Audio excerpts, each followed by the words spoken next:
On September 2nd, 1943, a quiet but extraordinary chapter of World War II began on American soil. On that day, the first large groups of captured German soldiers, men who had once marched under Hitler's banner, arrived in the United States as prisoners of war. After weeks aboard troop ships, crossing the U-boat-infested waters of the Atlantic, they stepped onto docks in places like Norfolk, Virginia, and New York Harbor, unsure of what awaited them. Many expected hostility, perhaps humiliation, or even starvation. They were, after all, the enemy, Nazis, soldiers of the Reich that had plunged the world into darkness. Yet what they encountered in America was something far more disarming than any weapon. These men were transported inland to sprawling compounds in Texas, Oklahoma, Wisconsin, and dozens of other states. Surrounded by barbed wire and guarded by American soldiers, the Germans braced themselves for cruelty. Instead, they found barracks stocked with mattresses, libraries filled with books, medical care, and even soccer fields. But what truly stunned them was the discovery that America not only gave them food and shelter, it gave them work. And for that work, they were paid wages. In the middle of a war that consumed entire nations, young German prisoners suddenly found themselves picking cotton in Texas fields, cutting lumber in the pine forests of Arkansas, or harvesting corn in the heartland of Iowa, and earning money for their labor. For many, it was the first time they had touched real wages, not tied to the iron grip of Nazi ideology. Confusion mixed with gratitude, suspicion with relief. Could this really be war? Or had they stumbled into a strange paradox of humanity in the very nation they were told to hate? Under the heavy late summer sky of 1943, the land stretched wide and unfamiliar to the men who had come ashore only days earlier. Their boots still carried the scent of seawater, their uniforms worn thin from battles fought thousands of miles away. Now behind the rattling windows of trains that cut across the American heartland, German prisoners of war pressed their faces against the glass and watched in silence. Rolling hills, endless farmland, and neat rows of white houses passed by, scenes that looked almost too calm to be part of a world still consumed by war. Some of them tried to mask their unease with stoic expressions.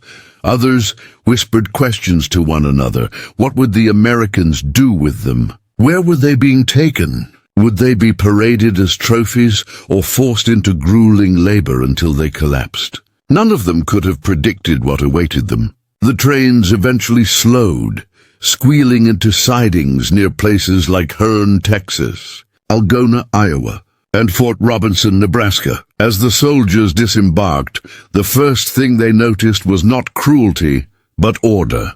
Wooden barracks, watchtowers, mess halls, and even sports fields had been built for their arrival. The Americans were not improvising. They had been preparing for this moment for months, even years. The Geneva Convention of 1929 had set the standard. Prisoners of war were to be treated humanely, given food, shelter, medical care, and if possible, work. And America, despite being locked in total war, intended to honor that agreement with precision. For the German soldiers, this was nothing short of disorienting. Back home, they had been fed endless propaganda about the cruelty of their enemies. They had been told that if captured, they would be beaten, starved, or executed without mercy. Yet here, the guards wore crisp uniforms, spoke calmly, and treated them not as monsters, but as soldiers. The barracks were clean, the meals surprisingly filling. Bread, butter, coffee, even meat appeared on their trays. Some men wept quietly as they ate their first meal in captivity, because it was better than what they had eaten in the final desperate weeks before surrender. Still, there was suspicion. Was this kindness only a mask? Was America trying to soften them for interrogation, to pry secrets from them about troop movements or weaponry? But the days stretched on, and no interrogators came. Instead, announcements echoed through the camp. There was work to be done, and men were needed to do it. Farmers, mill owners, and lumber companies across the country were desperate for labor. With millions of American men overseas fighting the war, the homeland faced shortages. The government had devised a solution. The prisoners would work, not as slaves, but as laborers paid a wage for their efforts. The words hardly seemed real to the Germans. At first, disbelief rippled through the compounds. Work paid? Even those who volunteered could scarcely process what that meant. In Nazi Germany, wages had long been overshadowed by rationing, by party loyalty, by the crushing demands of war. Money was either meaningless or tightly controlled by the state. But in America, the promise was different. For every day of work, a prisoner would earn credits, which could be exchanged in the camp canteens for soap, cigarettes, chocolate, or writing paper to send letters home. For the first time in months, or even years, these men were told they had some measure of choice, some autonomy, however small. It was a shock to their systems, and many felt a conflict deep in their chests. How could an enemy so feared, so hated by the Reich, extend such privileges?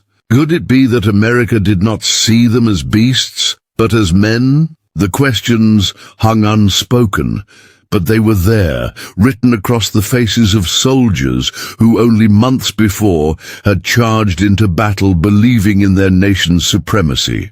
Now they were confronting something their leaders had never prepared them for, the humanity of their enemy. Work details soon began. Buses and trucks carried groups of prisoners beyond the barbed wire, into the fields of American towns that had once seemed so distant. Farmers watched as men in khaki uniforms with PW stenciled on their backs walked into cotton fields, orchards, or corn rows. The arrangement was practical. Farmers got desperately needed labor, the government kept the war economy moving, and the prisoners, under guard, earned their wages. But for the Germans, the experience was surreal. One day, they had been firing rifles in North Africa or Europe. The next, they were standing ankle-deep in the dark soil of Texas, stooping to pick cotton under a blazing sun. Some worked in canning factories, others in sawmills, still others in road construction. The rhythm of labor replaced the drumbeat of war. At first, silence filled the rows. Soldiers bent to their tasks, unsure how to act, their eyes darting to the Americans who supervised them. Yet gradually, something unexpected happened. Conversations began, halting at first, limited by language. A farmer might gesture to show how to use a tool, and a German might nod in understanding. A young boy, standing near his father, might whisper in awe at the sight of these enemies, realizing they were no more frightening than any other man. The strangeness of the situation slowly softened into routine. Evenings brought another layer of astonishment. When the workday ended, the prisoners returned to their camps not as broken men, but as laborers who had earned something tangible. Inside the canteens, they could buy American cigarettes, smooth, aromatic, and unlike anything they had smoked back home. Chocolate bars melted in their hands, sweets they had not tasted in years. Some purchased notebooks and wrote letters, carefully penning words to families who might never receive them. Others bought art supplies, sketching scenes of the fields, the camps, or memories of villages far away. In these small acts, they rediscovered fragments of normal life. For some, the bitterness of defeat began to fade, replaced by an unsettling gratitude. They still longed for home, still wore the weight of guilt and uncertainty. But they could not deny the truth. America, their enemy, was treating them not with vengeance, but with dignity. The irony was not lost on them. Some whispered at night in the barracks about what awaited captured Americans in German camps. Stories trickled in: starvation, beatings, brutal marches. A few had even witnessed it firsthand before their own capture. To compare those experiences with what they now lived through was almost unbearable, and yet it made the mystery deeper. Why was America doing this? Was it strategy, a way to showcase democracy's strength? Or was it something more profound, a belief that even in war humanity must not be surrendered? These questions settled heavily in their minds, leaving them restless even as the sounds of harmonicas, laughter, and quiet conversations filled the camp at night. As autumn deepened across the American landscape, the daily rhythm of life for the prisoners grew more complex. The first wave of shock and suspicion had begun to fade, replaced by a strange acceptance. In the fields, the Germans bent their backs alongside American farmhands, their calloused hands tugging at cotton bolls, pulling in harvests or stacking crates of produce. The sun did not discriminate, whether it burned on the neck of an Iowa boy or a captured soldier from Bavaria. It pressed equally hard. Sweat, dust, and labor blurred the lines that propaganda had drawn. Yet every evening, when the guards called them back and the trucks rumbled toward the camp gates, the reminder of captivity remained. Barbed wire still encircled them. Towers still loomed. Freedom was not theirs. But inside that paradox lay the heart of their bewilderment. They were prisoners, and yet they were paid. They were captives, and yet they were treated as men. It was a contradiction so sharp that many could not reconcile it, and the camp air buzzed with quiet debates. Some said it was American trickery, a mask to hide cruelty. Others argued that this odd generosity was proof of democracy's strength, a philosophy entirely alien to the iron grip they had left behind in Germany. Among the strongest impressions on these men was the sheer abundance of the land. For soldiers raised in a Europe scarred by rationing, shortages, and hunger, America seemed almost like another planet. The fields stretched without end, food seemed plentiful, and even the waste shocked them. They watched as excess milk was poured away, as bread was discarded, as fruit too blemished for market rotted at the edges of orchards. For men who had known scarcity, it was staggering. In the camp canteens, shelves held goods many had not seen in years: soap that lathered richly, pencils sharp and smooth, tobacco rolled into fine cigarettes. Even the simple ability to buy a chocolate bar with wages earned through labor seemed like a miracle. Some prisoners saved their tokens carefully, tucking them into envelopes, attempting to send small comforts back to families through the Red Cross. Others spent them quickly, indulging in fleeting pleasures that dulled the ache of exile. The sound of coins clinking in pockets or hands exchanging goods in the canteen became an everyday rhythm, a reminder that even in captivity, they had a strange kind of economy, a thread of agency. It was perhaps America's most subtle weapon, not one of force, but of freedom exercised in the smallest of ways. For many of the younger prisoners, the work became not only a duty, but a window into another world. They studied the farmers who hired them, the way American families spoke freely at the dinner table, how wives and daughters brought water to the fields without fear, how children played nearby, laughing without caution. It was a way of life starkly different from the regimentation they had grown up with under Nazi rule, where fear and ideology hovered over every word. Some could not help but feel envy. One prisoner, once a school teacher in Bavaria, later wrote in his diary that he could hardly believe the openness with which Americans discussed politics in front of strangers. Another, a machinist before the war, marveled at the tools and tractors, at the efficiency of machines compared to the backbreaking manual labor he remembered in Europe. The fields, though tiring, became classrooms. They were learning not only about agriculture, but about freedom, about the strange democracy that had turned even its enemies into wage earners. Not all accepted it. Some clung stubbornly to the Reich, muttering that America's kindness was weakness, that Hitler would still triumph. Yet the seeds of doubt had been planted, and in long, quiet evenings, when the cicadas sang in the southern fields or snow began to fall in the Midwest, doubt could be louder than any speech. The guards, too, became part of the story. At first, the Germans had expected brutality.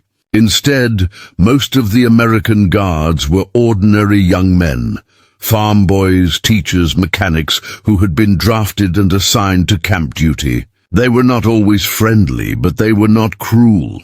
Rules were enforced, discipline was firm, yet the lines between captor and captive sometimes blurred. Guards might chat with prisoners in broken German or halting English. Some swapped cigarettes or played soccer matches, cheering as goals were scored on dusty fields inside the wire. To the prisoners, these moments were bewildering. Enemies who only months earlier might have faced one another across battlefields were now sharing laughter over a ball or the taste of a cigarette. It was not universal. There were still fights, still escapes attempted, still guards who harbored hatred. But the weight of humanity pressed steadily into the cracks of war's walls, and the men on both sides felt it, whether they admitted it or not. Yet the paradox went deeper still. Every paycheck, every chocolate bar, every cigarette earned came from the wages of work that fueled the American war machine. Cotton picked by German hands went into uniforms. Lumber cut by German saws built barracks and ships. Crops harvested by German laborers fed soldiers at the front. They were working, unwittingly, to sustain the very army that was defeating their homeland. Some prisoners realized this with bitter clarity and felt a sting of betrayal within themselves. Others shrugged. Work was survival, and survival was all that mattered until the war ended. But the irony never vanished. When they sat at long wooden tables, coins in their hands, chocolate in their mouths, and letters half written on scraps of paper, they were tasting the fruits of labor that supported their own destruction. It was a cruel symmetry, softened only by the humanity with which it was delivered. And as night descended and the lamps of the compound flickered to life, they lay in their bunks, wrestling with questions that no propaganda could answer. What did it mean to be treated with dignity by the enemy? What did it mean to labor for wages in a land they were taught to despise? And most of all, what would it mean when they finally returned home, carrying memories of a war that had not broken them with hatred, but unsettled them with kindness? Winter crept slowly across the vast stretches of the United States, painting farm fields in frost, covering camp roofs in white, and drawing smoke from chimneys that curled upward into the grey sky. For the German prisoners, the seasons were now markers of time, reminding them that the war raged on elsewhere, even as their lives inside America settled into a strange normality. The harvest was over, the cotton picked, the corn stored, and new work details shifted toward lumber camps, road repairs, and odd jobs that communities requested. For many prisoners, this time of year carried echoes of home, memories of Bavarian snow or Christmas markets along the Rhine. In the barracks, men carved tiny figurines out of scrap wood, sang carols in hushed voices, and exchanged letters through the Red Cross. Yet beneath the nostalgia was a deeper current of thought, how different life had become. How profoundly unsettling it was to feel gratitude in captivity. Every paycheck, every bar of soap bought, every notebook filled with words written in shaky hands was a reminder that America had defied their expectations. What they had imagined as a nightmare had instead become a paradox of kindness wrapped in barbed wire. The cultural shock deepened during winter holidays. In some camps, American chaplains arranged Christmas services, offering hymns, candles, and even small gifts for the prisoners. German soldiers, who had braced themselves for cruelty, found themselves holding hymnals, singing Stille Nacht alongside their captors. In other cases, local communities sent food parcels or baked goods into the camps, gestures so alien to the hardened worldview they had carried that many men did not know how to respond. A prisoner who had grown up in Hamburg later wrote that he wept into his bread roll because it was the first kindness from a stranger he had felt in years. The contradictions tore at their sense of identity. Were they enemies or guests under guard? Was this generosity a strategy to undermine them, or was it genuine humanity? The questions multiplied with each passing season, and while some clung to Nazi ideology, their voices grew quieter, drowned out by the overwhelming evidence that life in America was rewriting what it meant to be a prisoner. For those who worked outside the camps, the lines blurred even further. Farmers and townsfolk began to see the Germans not just as prisoners, but as men with names, accents, and stories. There were strict rules against fraternization, but rules have always bent under the weight of shared labor. Farmers' wives sometimes left extra food on the table. Children waved as the prisoners were trucked past. In some cases, friendships blossomed across the wire. One farmer's daughter in Oklahoma remembered years later how she secretly passed apples through the fence to the prisoners, fascinated by their politeness and their foreign songs. These small acts chipped away at the caricature of the enemy. In return, some prisoners carved toys for children, drew portraits of local families, or repaired tools with skills they had learned back home. The work became a bridge, not of politics, but of humanity. The wages they earned were a thread of dignity, and the gestures they exchanged across cultural divides were stitches in a larger fabric of reconciliation that neither side fully recognized at the time. Yet the paradox was not without shadows. Inside the camps, tension simmered between prisoners themselves. Those who still clung fiercely to Nazi ideology often clashed with others who had begun to doubt. The pro-Nazi faction sometimes tried to enforce loyalty with threats, labeling dissenters as traitors. There were fights, intimidation, and even murders within some compounds, grim reminders that while America offered kindness, the poison of ideology was not so easily erased. Still, the overall atmosphere remained one of surprising stability. American authorities understood the risks, but they also understood the opportunity. Allowing prisoners to earn wages was not merely an act of generosity. It was a strategy to keep them occupied, to maintain order, and to demonstrate the moral high ground of democracy. For the men inside the wire, however, it mattered less why America allowed them to work, and more that it gave them purpose. Labor and pay transformed captivity into something bearable, and for some, even enlightening. As the war dragged toward its bloody climax in Europe and the Pacific, the prisoners in America lived in this suspended world. They followed the news through censored newspapers, listening for hints of the Reich's fate. Rumors spread of bombings, of advancing Soviet armies, of cities reduced to rubble.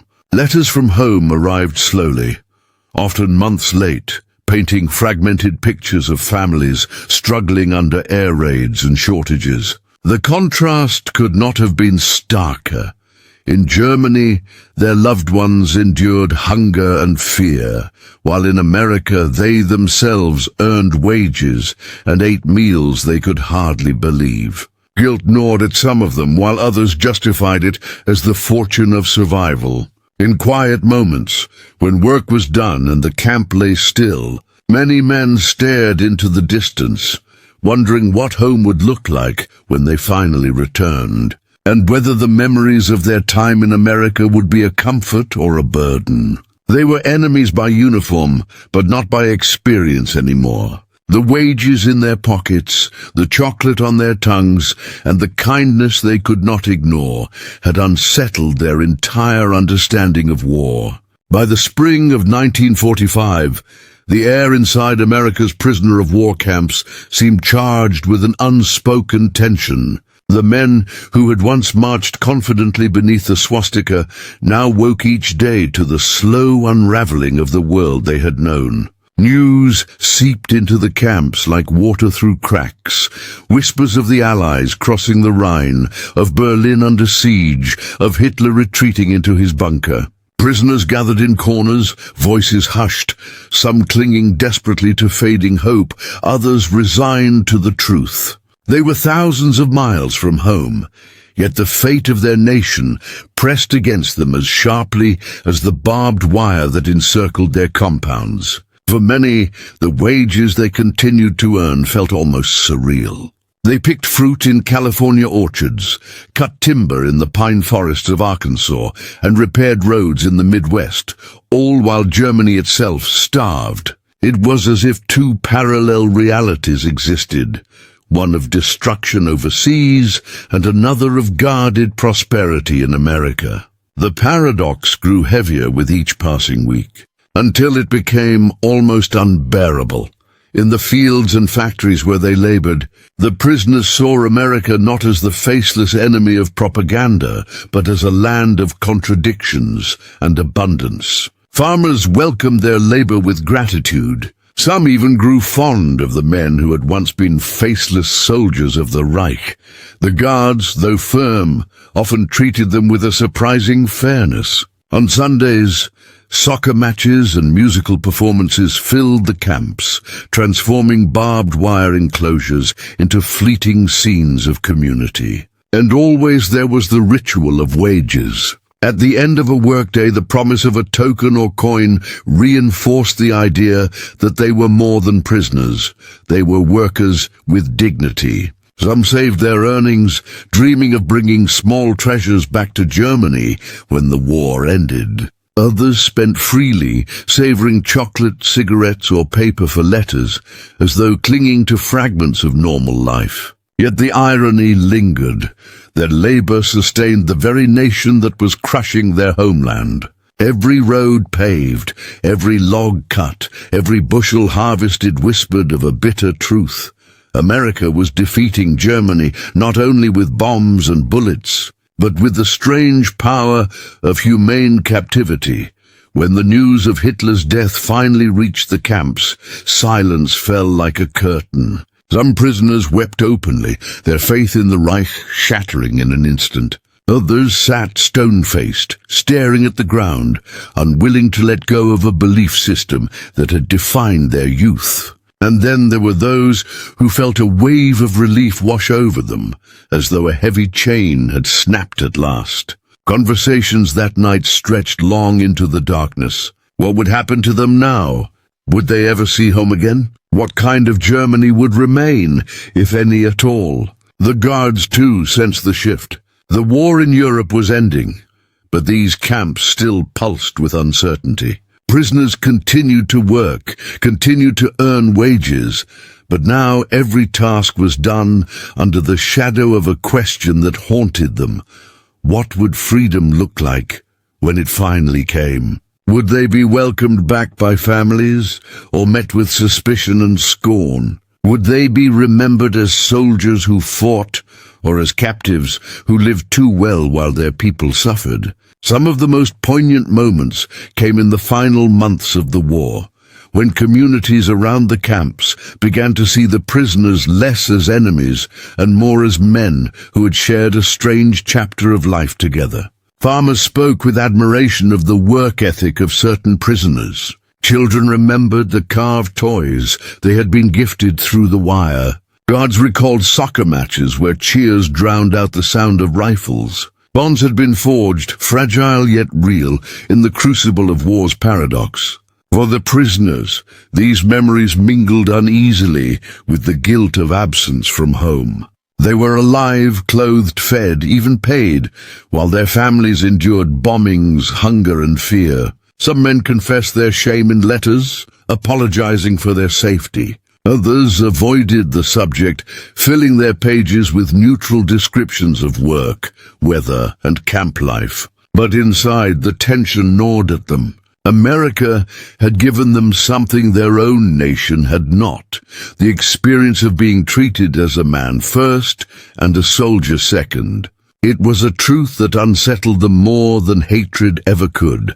When victory in Europe was officially declared in May 1945, jubilation swept across America. Flags waved, church bells rang, and families embraced in the streets. Inside the POW camps, however, the reaction was far more complex. Some prisoners collapsed into despair, mourning the defeat of the homeland they had sworn to defend. Others accepted it quietly, their minds already turning toward the possibility of return. And still others, those who had begun to see through the cracks of ideology, allowed themselves to hope that this defeat might mean rebirth, a chance for a Germany not chained to the brutality of the past. The wages they had earned, the work they had done, and the strange kindness they had received all weighed heavily in these reflections. For many, it marked the beginning of an inner reckoning that would follow them long after they stepped back onto German soil. They had lived through a paradox of war that could not be easily explained. Prisoners who were not enslaved but paid, enemies who were not hated but respected, men who had been told they would face cruelty but instead found dignity. That memory would remain with them, altering the way they spoke of America for the rest of their lives. The war had ended, but for the thousands of German prisoners scattered across America, the end of fighting was only the beginning of another uncertain chapter. The guards told them they would not be sent home immediately. Transport ships were limited, Europe was in ruins, and the Allies needed time to sort out the chaos left behind. And so the men remained in the camps, their daily rhythms unchanged, rising at dawn, working in fields, earning wages, and returning to the barracks at night. Yet everything felt different now.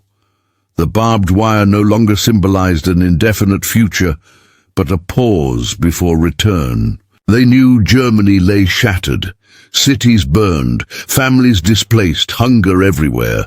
Each letter from home confirmed the devastation. Houses reduced to rubble, factories gone, mothers scavenging for food, children wearing shoes patched 3 or 4 times. Against that backdrop, life in America, with its rations that seemed generous, its canteens still stocked with goods, its wages still handed out, felt almost unbearable in its contrast. Many prisoners confessed to one another in whispers that they dreaded going back more than they longed for it. The final months in America became strangely introspective.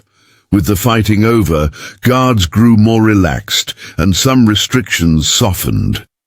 Prisoners were allowed to stage theater plays, hold concerts, and publish camp newspapers. They painted. Murals on the walls of their barracks told stories of home, and debated what future awaited their broken country. The wages they earned were still valid inside camp fences, and they continued to buy cigarettes, soap, or notebooks.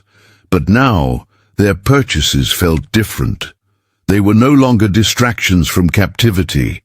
They were tokens of a fleeting chapter they knew would soon end. Some men began crafting keepsakes from scraps of wood or metal, small boxes, carved figurines, or embroidered cloths, to take home as proof of this surreal experience. Others saved their pay stubs as if to remind themselves that it had not been a dream, that in the land of their enemy they had worked and been paid like free men. The contradiction of it all weighed heavily, and conversations often ended with silence, each man staring at the floor, unable to reconcile what he had lived with, what he expected to face on German soil. When the transports finally began, the process was slow and uneven. Groups of men boarded trains, then ships, their pockets carrying a few possessions. Letters, carved trinkets, maybe a handful of cigarettes bought with their last wages. As they crossed the Atlantic, seasick and anxious, many wondered whether they would even recognize their homeland. The answer came quickly when they disembarked in ports across Europe. Germany was unrecognizable. Towns they remembered as bustling were now hollow shells. Train stations stood half-bombed, streets littered with rubble, roofs blown away. Families greeted them with tears, but also with stories of suffering. The prisoners had been spared. Some wives had buried children during bombings. Some mothers had died of hunger. Some fathers were gone, lost to the war. Returning soldiers, whether from the front lines or from captivity, carried their own burdens of trauma, but the POWs from America carried something else as well. Guilt. They had eaten, they had worked, they had been paid, they had tasted chocolate while their families starved. Some spoke of it openly and were met with disbelief, even resentment. Others kept it locked away, unsure if anyone could understand. In the years that followed, the memory of wages earned in America became a quiet but powerful story among former prisoners. For some, it was proof that there had been another way to live, that even in the midst of global war, humanity could shine through. They told their children and grandchildren that not all enemies were monsters, that democracy's strength lay not only in weapons, but in the way it treated the defeated. Others carried the memory like a wound, too painful to share, ashamed that they had lived more comfortably as captives than their loved ones had lived as free civilians. Still, the paradox echoed in memoirs, diaries, and oral histories. Men who had once feared execution at the hands of their captors described instead the shock of wages, the bewilderment of being allowed to choose how to spend them, the kindness of farmers who shook their hands at the end of a day's work. These memories did not erase the horrors of war, but they complicated them, weaving strands of humanity into the fabric of destruction. Decades later, as the prisoners grew old and the war became history, many of them reflected on how those wages had changed them. They remembered the feel of American coins or camp tokens in their hands, symbols of dignity in the strangest of circumstances. They remembered how work gave them purpose when they could have been broken, how wages gave them agency when they could have been stripped of it, how kindness from their enemy left them unsettled in ways cruelty never could have. And perhaps, most of all, they remembered the moment they realized that their captors had not only defeated them on the battlefield, but had disarmed them with humanity. The paradox of being paid as prisoners of war lingered in their stories, a testament to the complicated truths of history. For many, it became the most enduring memory of their captivity. Not the barbed wire, not the watchtowers, not even the endless days of labor, but the small coins that jingled in their pockets, coins that proved they were still men, even in defeat.